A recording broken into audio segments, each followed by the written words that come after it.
안녕하세요. 지혜의 민족입니다. 오늘 이야기는 뉴욕에서 일어난 영화 감독 한 사람과 그의 곁에 있던 한 소녀에 대한 이야기입니다. 그는 세계적인 감독으로 불렸지만 그의 사생활은 늘 논란의 중심에 있었습니다. 그가 세상의 비난을 무릅쓰고 끝내 선택한 사랑. 그 끝에는 우리가 쉽게 받아들이기 어려운 진실이 숨겨져 있었습니다. 이야기는 지금 시작됩니다. 그의 이름은 우디. 어릴 적부터 외로움을 벗삼아 자랐습니다. 부모는 맞벌이에 냉소적이었고 그는 항상 자기 방 구석 어딘가에 앉아 소설책을 뒤적이거나 영화를 베껴보며 시간을 보냈습니다. 사람보다는 캐릭터를 더 잘 이해했고 대화보다는 상상의 시나리오를 더 편하게 여겼습니다. 우디는 조금 괴짜였습니다. 늘 검은 뿔테 안경을 쓰고 비가 오나 눈이 오나 같은 양복에 같은 말투. 상대방을 불편하게 하지 않지만 어딘가 모르게 거리감이 느껴지는 사람이었습니다. 그가 만든 영화는 사람들의 마음을 건드렸습니다. 서툰 남자 주인공이 사랑에 빠지고 그 감정이 어딘가 웃기면서도 슬프고 쓸쓸하면서도 따뜻했습니다. 이해받지 못한 사람들의 이야기. 그게 곧 우디가 만든 영화의 전부였습니다. 그는 사랑을 두려워했습니다. 누군가와 가까워질수록 마음이 얇아지는 느낌이 들었기 때문이죠. 그래서 그는 늘 사랑이라는 감정을 멀찍이서 바라보는 식으로만 살아왔습니다. 그런 우디에게 삶의 변곡점이 생긴 건 한 여자를 만나면서부터였습니다. 미아라는 이름의 배우. 지적이고 우아했으며 두 아이의 엄마였습니다. 우디는 미아의 삶에 조용히 스며들었습니다.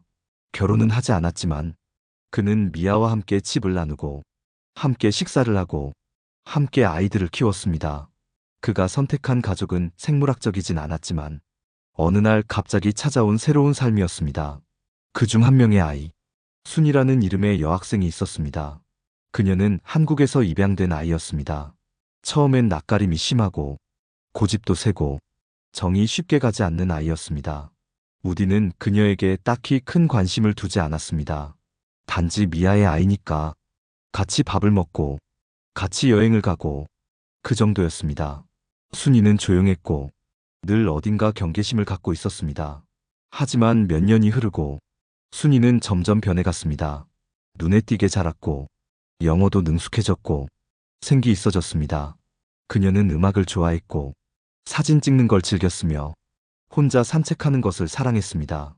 우디는 문득문득 그녀를 보며 이상한 감정을 느꼈습니다. 그건 애정이었습니다. 그러나 설명할 수 없는 종류의 감정이었고 그 스스로도 부정하고 싶어졌습니다. 사람은 때로 자기 안의 마음을 모른 척하면서 살아갑니다. 우디도 그랬습니다. 그는 순이가 자라나는 것을 지켜보며 자신이 가족 안에 있다는 사실로 자꾸 마음을 다잡으려 했습니다. 하지만 사람의 감정은 숫자처럼 계산되지 않고 이성처럼 논리로 정리되지 않았습니다. 순이는 점점 그의 눈에 여자가 되어가고 있었고 우디는 그 사실을 혼자 감당하기엔 너무나도 작고 연약한 사람이었습니다. 그는 자신의 영화 속 캐릭터처럼 말없이 불안에 갇혀 있었습니다. 그의 영화처럼 현실 속 삶도 그렇게 복잡하고 위태로운 균형 위에서 흘러가고 있었던 겁니다. 어느 날 우디는 순이에게 자신도 모르게 조금 더 다가갔습니다. 그건 단순한 대화였고 눈빛이었고 아주 짧은 시간이었지만 그 시간 이후 모든 것이 달라졌습니다. 이 대목에서 누군가는 말할 겁니다. 그건 옳지 않다고, 그건 넘어서는 안 되는 선이라고. 하지만 이야기의 흐름은 그때부터 돌아갈 수 없는 강을 건너게 됩니다. 우디는 한 번도 아버지가 된다는 걸 진지하게 상상해 본 적이 없었습니다. 그의 삶은 온전히 혼자만의 리듬으로 움직였고 시간표도 감정도 모두 자신 중심으로 흘렀습니다. 하지만 미아를 만나면서 조금씩 그 리듬이 변하기 시작했습니다. 미아는 아이들을 사랑으로 키우는 참 따뜻한 엄마였고 그녀의 곁에서 우디는 자연스럽게 가족이라는 단어를 배워갔습니다. 그 가족 안에는 친자녀도 있었지만 입양한 아이들도 있었습니다. 그중 순이는 한국에서 어린 시절을 보내다가 미아에게 입양된 아이였습니다. 처음 순이를 봤을 때 우디는 그녀에게 아무런 감정을 느끼지 않았습니다. 한 아이일 뿐이었고 그 아이는 여느 사춘기처럼 예민하고 날카롭고 마음을 쉽게 열지 않았습니다. 우디는 집에서 따로 살았고 함께 식사하는 시간은 적었고 육아에 적극적으로 참여한 것도 아니었습니다. 그는 단지 그 가족의 한켠에 조용히 머물렀을 뿐입니다. 하지만 시간이 흘렀고 순이는 어느새 조용한 소녀에서 조금씩 여성으로 변해갔습니다. 그녀는 말수가 많지 않았지만 카메라를 들고 있는 모습은 인상 깊었고 아무 말 없이 음악을 듣거나 책을 읽는 모습은 어딘가 우디에게 낯익은 장면이었습니다. 그녀가 어렸을 적엔 같이 공원에 나간 적도 있었고 영화를 함께 본 적도 있었습니다. 하지만 그땐 그저 아이로서의 거리였지 지금처럼 자주 눈에 들어오는 존재는 아니었습니다. 순이가 고등학생이 되고 대학생이 되면서 그녀는 집보단 학교나 친구들과 보내는 시간이 많아졌습니다. 그러다 우연히 우디의 사무실에 순이가 들르게 됩니다. 미아가 어떤 일로 바빴고 순이가 대신 서류를 전달하게 된 겁니다. 그날 이후로 순이는 가끔 우디의 작업실에 들르기 시작했습니다. 카메라에 관심이 많다던 그녀는 우디에게 묻기도 했습니다. 이 장면은 왜 이렇게 찍은 거예요? 배우 표정이 조금은 어색해 보여요. 우디는 놀랐습니다. 그녀의 질문은 단순한 게 아니었고 예리했고 무엇보다 자신의 영화를 진심으로 보고 있다는 게 느껴졌기 때문입니다. 그는 자신도 모르게 그녀와 대화를 이어가고 있었습니다. 생각보다 대화가 편했고 마음이 편했습니다. 하지만 그건 그저 감독과 청년 사이의 대화일 뿐이라며 그는 스스로의 감정을 애써 단정지었습니다. 미아는 이 상황을 크게 신경 쓰지 않았습니다. 그녀는 바빴고 아이들도 많았고 무엇보다 우디가 그렇게 외골수라는 걸 오랫동안 알고 있었습니다. 그래서 우디와 순이의 작은 접촉에 아무런 위기의식을 느끼지 못했습니다. 그렇게 우디와 순이는 때때로 만나 이야기하고 사진을 공유하고 짧은 산책을 하기도 했습니다. 서로가 서로에게 익숙한 존재가 되어갔습니다. 하지만 그 익숙함 속에는 말할 수 없는 긴장감이 서서히 퍼져가고 있었습니다. 우디는 어느 날 거울을 보며 자신에게 묻습니다. 나는 지금 어떤 마음으로 그녀를 바라보고 있는가? 이 감정이 어디서부터 시작된 것인가? 자신도 대답할 수 없었습니다. 그는 그녀를 지켜본 시간이 길지 않았다고 생각했지만 실은 그 시간보다 더 오래 그녀를 마음 한켠에 담아두고 있었는지도 모릅니다. 사람의 감정은 때로 너무 천천히 피어나 스스로조차 인지하지 못한 채 마음을 침식해버리곤 합니다. 순이는 여전히 자신의 속마음을 쉽게 내보이지 않았습니다. 조금 웃고 조금 질문하고 조금 어색한 침묵을 나눌 뿐이었습니다.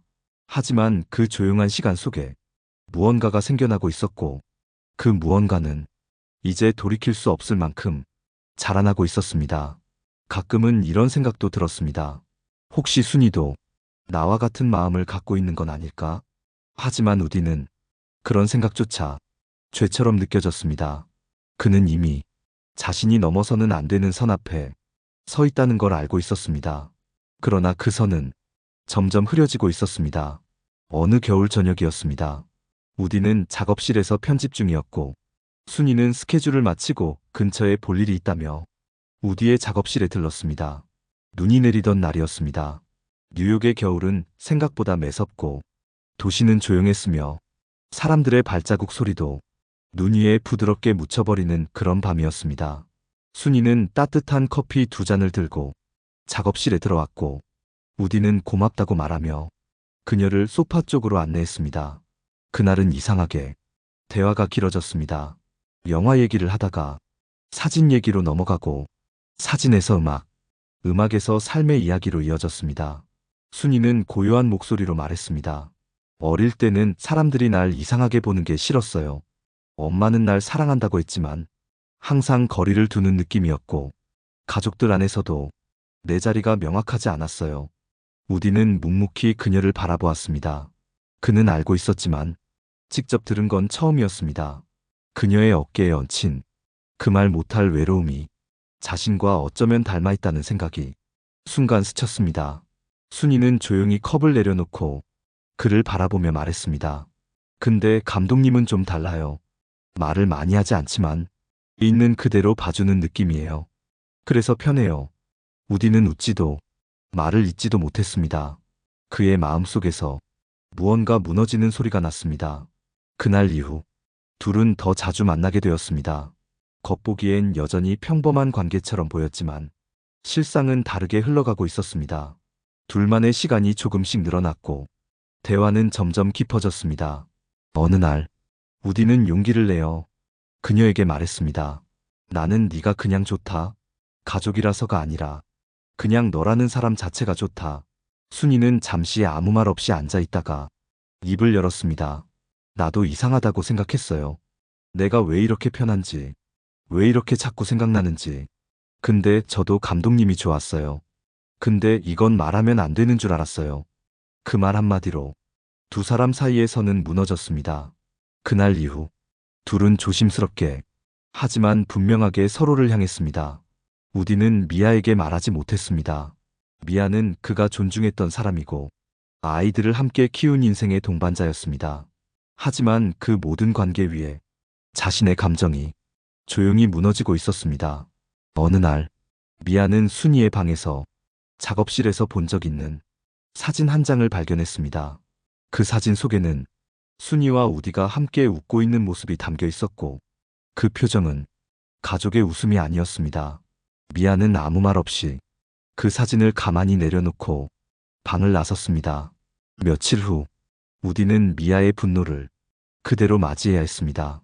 미아는 울부짖었습니다. 너는 어떻게 그럴 수 있어? 그 아이는 우리 딸이야. 네가 함께 키운 아이야. 우디는 말없이 고개를 떨궜고 아무런 변명도 해명도 하지 않았습니다. 이미 모든 게 진실로 드러난 상황에서 말은 더 이상 아무런 힘도 갖고 있지 않았습니다. 그 일은 곧 언론에 알려졌고 사람들은 분노했고 세상은 두 사람을 향해 돌을 던졌습니다. 우디는 변명하지 않았습니다. 다만 사람의 감정은 계획할 수 없으며 때로는 도덕이라는 이름의 선보다 강한 본능이 존재한다고 혼잣말하듯 되뇌었을 뿐입니다. 순이는 우디 곁을 지켰습니다. 그녀는 세상의 비난을 모두 감수하겠다고 말했습니다. 나는 내가 선택했어요. 그 어떤 사람보다 감독님이 나를 진심으로 봐준다고 느꼈어요. 그들의 관계는 이해받기 어려운 것이었습니다. 하지만 그들은 서로를 향해 멈추지 않았습니다. 누군가의 비난 앞에서도 그들은 물러서지 않았습니다. 우디는 고개를 들었고 자신의 영화보다 더 복잡한 현실을 담담히 받아들였습니다. 그리고 그 복잡한 현실 속에서 자신이 진짜 원하는 건 다름 아닌 순이었다는 걸 인정했습니다. 그 인정이 세상에 어떤 결과를 불러올지 알면서도 말입니다. 우디와 순이의 관계가 세상에 드러나고 난 뒤 뉴욕은 물론 미국 전역이 들끓었습니다. 사람들은 배신감을 느꼈고 일부 팬들은 그가 만든 모든 영화들을 쓰레기처럼 여겼습니다. 그가 수십 년간 쌓아온 감독으로서의 명성은 한순간에 무너졌고 인터뷰 요청도 방송 출연도 모두 끊겼습니다. 가장 가까웠던 동료들마저 그를 피했고 심지어 자신이 직접 발탁해 스타로 만든 배우들조차 그의 이름을 언급하지 않으려 했습니다. 한번 무너진 이미지는 다시 쌓아 올리는데 오랜 시간이 필요했습니다. 하지만 그 시간 동안에도 우디는 한 가지를 포기하지 않았습니다. 바로 순이었습니다.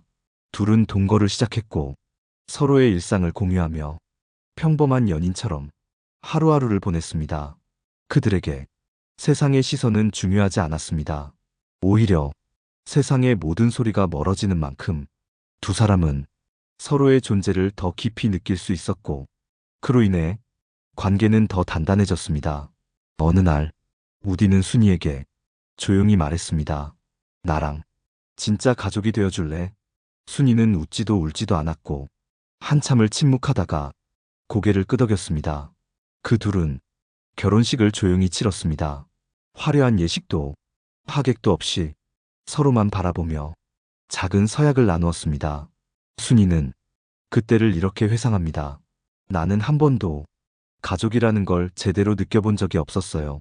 하지만 감독님은 내가 사람이라는 걸 존중해준 유일한 존재였어요.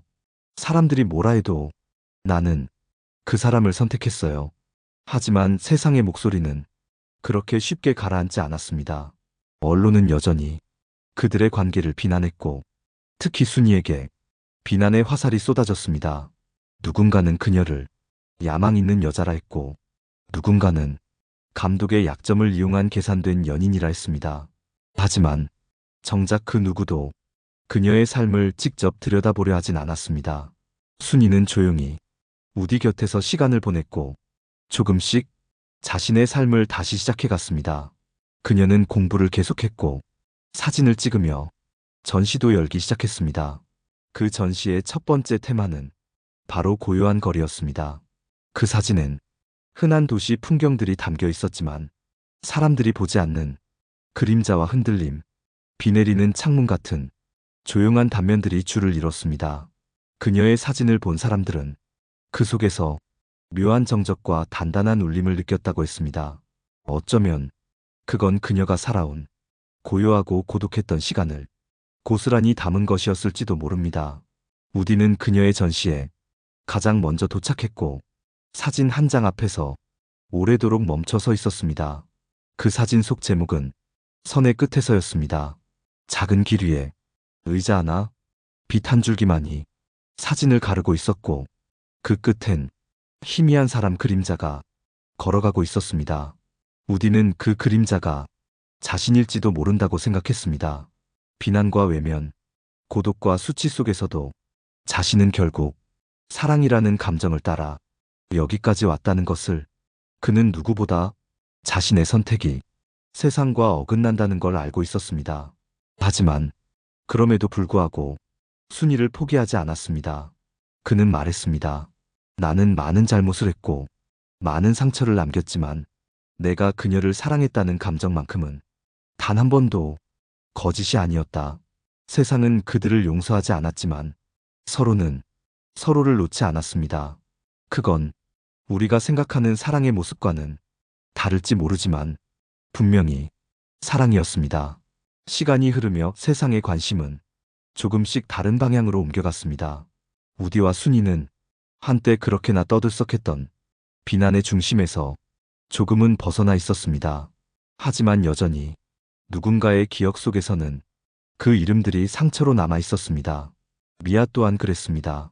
그녀는 평생 아이들을 지키기 위해 살아왔고, 수많은 시간 동안 우디에게 마음을 내어주며 가족이라는 울타리를 만들었습니다. 그 울타리는 우디와 순이의 선택으로 한순간에 무너졌습니다. 미아는 분노했고, 또 한편으로는 지독하게 슬펐습니다. 그녀는 언론과의 인터뷰에서 자신의 감정을 절절히 토로하며, 순이는 자신의 딸이었다고, 그 아이는 보호받아야 할 존재였다고 말했습니다. 그녀의 말은 세상의 마음을 다시 한번 움직였습니다. 그럼에도 불구하고 우디는 한 발 물러서지 않았고, 순이는 묵묵히 그의 곁에 있었습니다. 그들은 뉴욕을 떠나 한적한 도시에서 조용히 살아가기 시작했습니다. 낯선 곳에서의 삶은 두 사람에게 작지만 진짜 같은 평화를 안겨주었습니다. 시장에 같이 가고, 카페에서 조용히 앉아 책을 읽고, 하루하루를 기록하듯 살아가는 삶. 그것이 그들이 원했던 전부였습니다. 하지만 그렇게 평온한 날들 속에도 마음 한켠은 늘 무거웠습니다. 그 누구보다도 우디는 알고 있었습니다. 자신의 사랑이 누군가의 인생에 지울 수 없는 상처를 남겼다는 것을. 그는 매일 새벽 혼자 작업실에서 글을 썼습니다. 그 글들은 영화가 되지 못했고 세상에 공개되지도 않았지만 그의 내면을 치유하는 하나의 방식이었습니다. 순이는 그 글을 한 번도 먼저 보자고 하지 않았습니다. 그녀는 그의 무거운 침묵을 이해했고, 그가 자신을 위해 버티고 있다는 것을 알고 있었습니다. 어느 봄날, 둘은 함께 여행을 떠났습니다. 바다를 보며 조용히 앉아있던 그날, 우디가 말했습니다. 가끔은 이렇게 모든 게 조용하면 과거가 꿈처럼 느껴져. 그날들이 정말 있었을까? 내가 그 안에서 진짜 존재했을까 싶어. 순이는 조용히 손을 잡고 말했습니다. 근데 우린 지금 여기에 있어요. 같이 숨 쉬고 있고, 같이 밥 먹고, 같이 아침 햇살을 보고 있어요. 그게 전부예요. 그 말에 우디는 처음으로 긴 숨을 내쉬었습니다. 그는 사랑이란 감정이 단순한 끌림이 아니라 함께 시간을 쌓아가는 일임을 깨달아가고 있었습니다. 순이는 여전히 조용한 사람이었지만 그 조용함은 이젠 고요함이 되었고 그 고요함은 우디에게는 안식이 되었습니다. 둘은 여전히 사람들 속에서 이해받지 못하는 존재로 남아 있었습니다. 하지만 그건 이제 중요한 문제가 아니었습니다.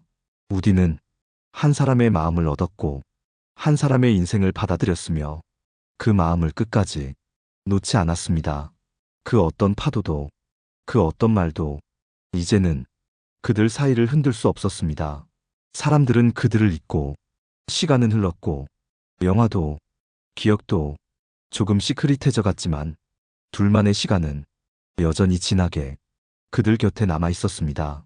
몇 해가 지나 사람들은 더 이상 우디를 감독으로 부르지 않았습니다.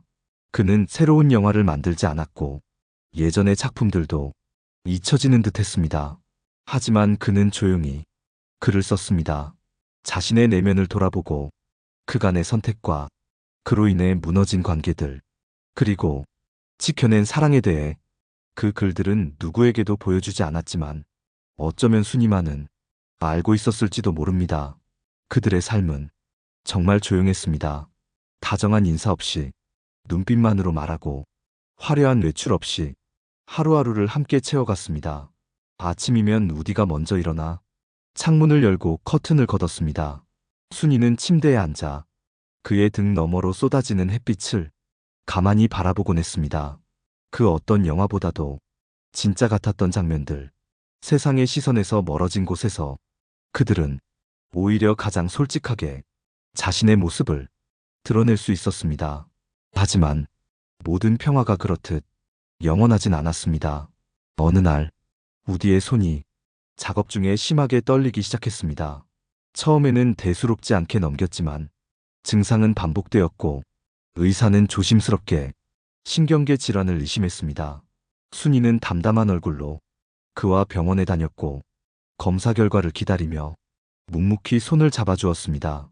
우디는 처음으로 자신이 끝을 향해 가고 있다는 현실을 실감했습니다. 한때는 수천 명의 사람들 앞에서 작품으로 말했던 사람이 이젠 말하는 것조차 어려운 순간이 다가오고 있었습니다. 하지만 그는 두렵지 않았습니다. 누군가 곁에 있다는 것이 그 어떤 약보다 마음을 단단하게 해주었기 때문입니다. 순이는 그가 약해질수록 더 강해졌습니다.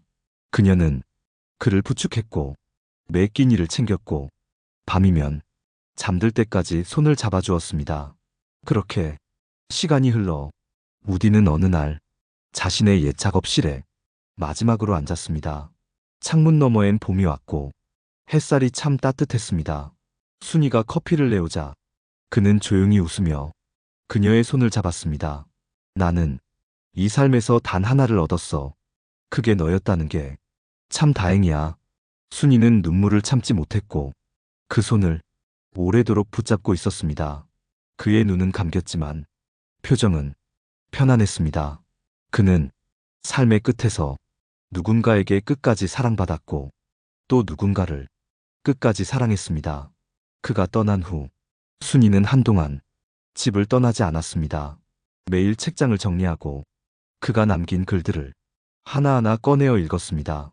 그 글들 중에는 자신에 대한 이야기도 있었고 그의 지난 사랑들, 고백하지 못한 상처들, 그리고 마지막 한 줄이 그녀를 울렸습니다. 이 세상에 딱 한 사람만 날 온전히 바라봐준 이가 있다면 그건 너였어. 순이, 나는 너를 만나 진짜 사람이 될 수 있었어. 그 말 한 줄로 순이는 그의 전부를 이해할 수 있었습니다. 그녀는 그 글을 책으로 엮었습니다. 단 한 권, 단 한 사람만을 위한 책, 그녀 자신을 위한 기록이자 그를 위한 헌사였습니다. 책의 마지막 장에는 이 문장이 적혀 있었습니다. 사람은 사랑으로 다시 태어나기도 한다. 그가 나를 그렇게 살게 했다. 우디와 순이의 이야기는 단지 영화 감독과 한 여인의 사랑 이야기로 끝나지 않았습니다. 그들의 관계는 실제 세상에서도 지독할 만큼 논란이 되었습니다. 순이는 배우 미아의 입양딸이었습니다. 미아와 우디는 결혼은 하지 않았지만 10년 넘게 사실혼 관계를 이어왔고 함께 입양한 아이들도 있었으며 가족처럼 지냈습니다. 그 안에서 우디는 순이를 어릴 적부터 가족의 한 사람으로 대하며 함께 사진을 찍고 함께 식사를 했고 가끔은 함께 여행을 가기도 했습니다. 하지만 시간이 흐르고 우디가 순이와 연인 관계로 발전했다는 사실이 세상에 알려지면서 모든 것이 달라졌습니다. 당시 순이는 20살을 갓 넘긴 청년이었고 우디는 50이 넘은 나이였습니다. 둘의 관계를 처음 알게 된 사람은 미아였습니다. 그녀는 순이의 방에서 우디의 누드 사진들을 발견했고 그 자리에서 모든 진실을 알아차렸습니다. 미아는 말로 표현할 수 없는 배신감에 고통스러워했고 언론은 이 사실을 대서특필했습니다. 우디는 순이를 양육하지 않았으며 한 집에서 같이 살지도 않았다고 말했지만 세상은 그를 의붓딸과 연애한 감독으로만 기억했습니다. 그 일로 인해 그는 미아와 긴 법정 싸움을 벌이게 되었고 친권 문제와 관련해 가족 전체가 깊은 상처를 입었습니다. 미아는 순이를 포함해 아이들을 지키기 위해 끝까지 싸웠지만 결국 순이는 자신의 선택으로 우디 곁에 남았습니다. 그리고 수년 후 둘은 실제로 결혼을 하게 되었고 지금까지도 혼인 관계를 유지하며 함께 살아가고 있습니다. 이야기는 여기서 끝이 납니다. 누군가는 이 사랑을 응원할 수 없다고 말합니다. 가족의 틀 안에서 벌어진 치명적인 신뢰의 붕괴였고 누군가에게는 용서받지 못할 선택이기 때문입니다. 또 다른 누군가는 이 사랑을 이해하려 했습니다. 사람의 감정은 늘 옳고 그름으로만 설명되지 않기 때문입니다. 하지만 분명한 건 이 사랑은 누군가의 가슴에 평생 지워지지 않을 상처로 남았다는 점입니다. 우디는 많은 영화를 만들었습니다. 그 중엔 인간의 어두운 면을 정면으로 마주한 작품도 있었고 사랑에 대해 말없이 가라앉은 감정들을 건드리는 영화도 많았습니다. 그의 영화 속 말들 중 이런 대사가 있습니다. 사람은 인생에서 몇 번의 진짜 순간을 만난다. 그 순간에 누구를 선택하느냐가 그 사람의 전부가 된다. 그는 그 순간에 순이를 선택했고 그 선택이 자신의 모든 것을 바꾸어 놓았습니다. 우디와 순이의 이야기는 우리가 어디까지를 사랑이라 부를 수 있을지 그 기준에 대해 질문을 던집니다. 사랑은 자유라고 말하면서도 때로는 사회적 규율 안에 단단히 묶여 있음을 깨닫게 합니다. 그리고 동시에 사람의 마음은 계산처럼 딱 떨어지지 않으며 언제든 자신도 모르는 방향으로 흘러갈 수 있다는 걸 보여줍니다.